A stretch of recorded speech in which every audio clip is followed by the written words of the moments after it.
Hello viewers, welcome to Rachel Bangla BD. সবার প্রথম trouble chief Roman রেইন্সের বিষয়ে কথা বলবো।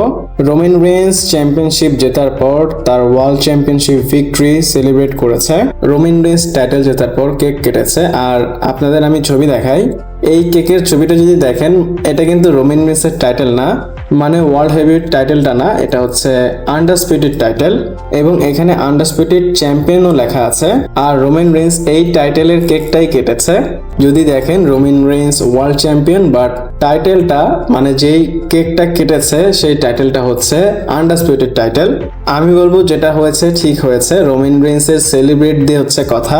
আমার মনে হচ্ছে রোমান রেইন্স নিজেরটাও সেলিব্রেট করেছে, কোডি রোডসের টাইটেল জেতার কারণেও সেলিব্রেট করেছে, এবং রোমান রেইন্স ইটালিয়ান রেস্টুরেন্টে সেলিব্রেট করেছে। আর এই ছবি রোমান রেইন্স নিজেই টুইটারে পোস্ট করেছে। আপনারা চাইলে রোমান রেইন্সের অ্যাকাউন্টে গিয়ে দেখতে পারেন। আমার মনে হলো আপনাদের সাথে শেয়ার করি, তাই আপনাদের দেখালাম। এমনিতে কেকটাও খুব ভালো লাগতেছে, অনেক বড় একটা কেক, এবং দেখেও মনে হচ্ছে কেকটা খুব টেস্টি হবে। আপনাদের কি মনে হয় আমাকে কমেন্ট করে জানাতে পারেন। এরপর কথা বলবো ব্রক লেসনারের বিষয়। ব্রক লেসনারকে নিয়ে একটা আপডেট আছে, আর অ্যাকচুয়ালি ব্রক লেসনার রিটায়ার হয়েছে, এবং আমরা মানডে নাইট র দেখেও একদম ক্লিয়ার হয়েছি যে সে আর ফিরবে না, মানে একদম রিটায়ার হয়ে গিয়েছে। কিন্তু এত কিছুর পরেও ডেভ মেডিসর একটা আপডেট দিয়েছে। আপনারা আপডেট দেখতেই পাচ্ছেন, এখানে ডেভ মেডিসর বলতেছে যে ডাব্লিউডাব্লিউর মধ্যে এমন কিছু লোক আছে যারা বিলিভ করে ব্রক লেসনার রিটায়ার হয়নি, এবং অলদো মানে আরো অনেকেই আছে যারা মনে করে এই বছরই ব্রক লেসনার রিটায়ার হবে, এবং মোস্টলি এটা সামার স্ল্যাম তারা মনে করতেছে।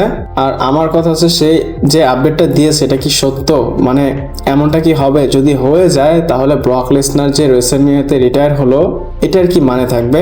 এবং মানডে নাইট র যারা দেখেছেন তারা হয়তো শুনেছেন মাইকেল কোল ক্লিয়ারলি বলে দিয়েছে লেসনার ইজ ডান। ইভেন পল হেমেনও বলে দিয়েছে দেন নাও ফর এভার যে ক্যাটাগরি সেখান থেকে সরিয়ে দিয়ে ফর এভারে দাও, নাওতে রাখবা না। সবকিছু দেখে মনে হচ্ছে লেসনার ইজ ডান, কিন্তু আমার মনে হচ্ছে কি ডাব্লিউডাব্লিউ তাকে নিয়ে আসবে।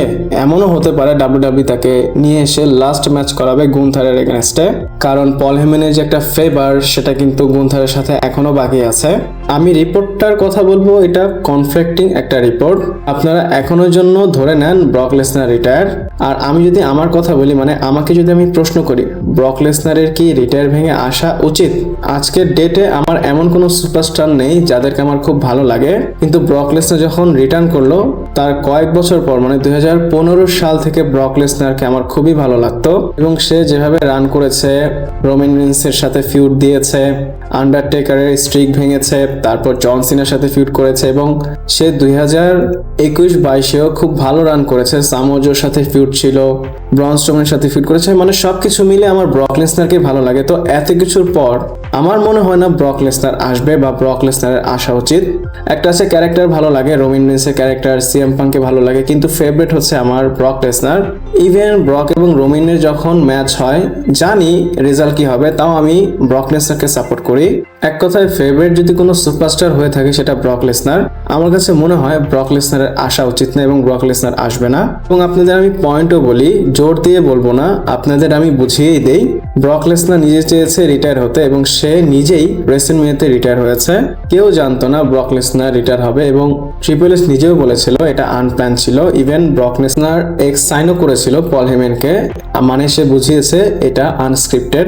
এবং ব্রক লেসনার কিন্তু নিজেই ওবাফেমিকে পিক করেছে যে আমি তার সাথে রেসলম্যানিয়াতে ম্যাচ করব এবং তাকে আমি ওভার করব। অ্যাজ এ লেসনার ফ্যান আমাদের কিন্তু এই সিদ্ধান্তকে রেসপেক্ট করা উচিত। ব্রক লেসনার যেটা চেয়েছে বা যেটা করেছে একদম ঠিক করেছে।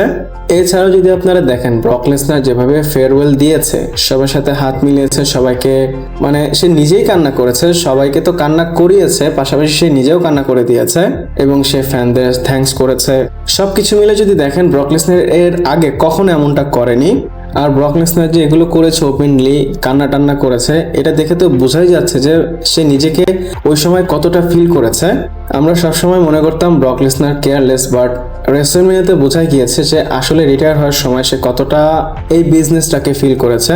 মানে সবকিছু মিলে যদি এন্ডিংটা দেখেন, এর থেকে ভালো এন্ডিং এই সময় ডাব্লিউডাব্লিউতে ব্রক লেসনার আর পাবে না। সে নিজে যেটা করেছে সেটা একদম ঠিক। ইভেন আমি 2-3 মাস আগে আপনাদের বলেছিলাম, ব্রক লেসনার একটা ইন্টারভিউতে বলেছে যেটা আমার লাস্ট, আমি শর্ট টাইমের জন্য এসেছি। তো সবকিছু মিলে ব্রক লেসনার যে সিদ্ধান্ত নিয়েছে বুঝে শুনেই নিয়েছে এবং এটা আমাদের রেসপেক্ট করা উচিত। আপনারা কি মনে করেন আমাকে কমেন্ট করে জানাবেন। এরপর কোডি রোডসের বিষয়ে কথা বলবো এবং তার যে ইনজুরি হয়েছে সেটা নিয়ে একটা আপডেট এসেছে। অনেকেই বলতেছে কোডি রোডস নাকি টাইটেলটা ভ্যাকেট করবে, আসলে এমনটা না। আপডেট আপনাদের বলি, এটা রেসলিং অবজারভার নিউজ লেটারে এসেছে। কোডির সাথে ডাব্লিউডাব্লিউ সেফ প্লে করতে চাচ্ছে, তারা চাচ্ছে না কোডিকে তারা ফিজিক্যাল করবে। এর জন্য আপনারা হয়তো স্ম্যাকডাউনে কোডিকে ফিজিক্যাল হতে দেখতেও পারবেন না এবং রেসলম্যানিয়ার পরেও কোডি অর্টনের কাহিনী চলবে। কোডি রোডসের যে চোখ ইনজুরি হয়েছে এটা কিভাবে হয়েছে আপনাদের বলি। কোডি এবং র্যান্ডি অর্টনের যে ম্যাচ হয়েছে সেখানে মাঝখানেই একটা পাঞ্চ লেগেছিল, তারপর আস্তে আস্তে চোখটা ফুলা শুরু করেছে। এমন না যে টাইটেল দিয়ে মেরেছে এর জন্য চোখে ব্যথা পেয়েছে অথবা পান কিক মেরেছে এর জন্য চোখে ব্যথা পেয়েছে। এক কথায় কোডির যে ইনজুরি ছিল, আপডেটেও বলা হচ্ছে এটা আনপ্ল্যান্ড ছিল। ইনজুরি যেটা হয়েছে সেটা একদম রিয়েল। স্ম্যাকডাউনে সে যদি আসে র্যান্ডির সাথে হয়তো ফিউড হবে, বাট কোনো ফিজিক্যাল হবে না। এরপর আমরা কথা বলবো ভাইপার র্যান্ডি অর্টনের বিষয়। আমরা কয়েক মাস ধরে অনেক লস দেখেছি। আমরা গোলবার্টকে রিটায়ার হতে দেখেছি, এজ স্টাইলকে রিটায়ার হতে দেখেছি, জন সিনা রিটায়ার হয়েছে, ইভেন আমরা ব্রক লেসনারকেও রিটায়ার হতে দেখতে পারলাম। কিন্তু এখন অনেক সুপারস্টার আছে, লেজেন্ড আছে যারা আমাদের এখনো এন্টারটেইন করতেছে, যেমন র্যান্ডি অর্টন, রে মিস্টেরিও। তো রিসেন্টলি র্যান্ডি অর্টন তার রিটায়ারমেন্টের উপর কথা বলে। অর্টন বলে যে কারেন্টলি আমার এজ হচ্ছে 46 এবং আমার আরো 4 বছরের কন্ট্রাক্ট আছে এবং সে বলে 4টা বছর সে ফুল অ্যাক্টিভ থাকবে। এরপরে মানে 50 বছর হওয়ার পর তার সে আন্ডারটেকারের যে শিডিউল সেরকম একটা শিডিউলে চলে যাবে।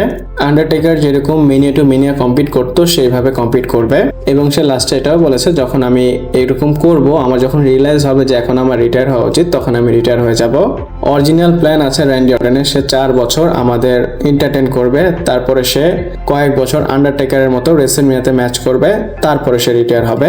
যদি আন্ডারটেকারের মতো শিডিউলে যায়, পার্ট টাইম শিডিউলে, তাহলে সে 4টা-5টা রেসলম্যানিয়া আমাদের দিবে, মানে ম্যাচ দেখতে পারবো আমরা, তারপরে হয়তো সে রিটায়ার হতে পারে।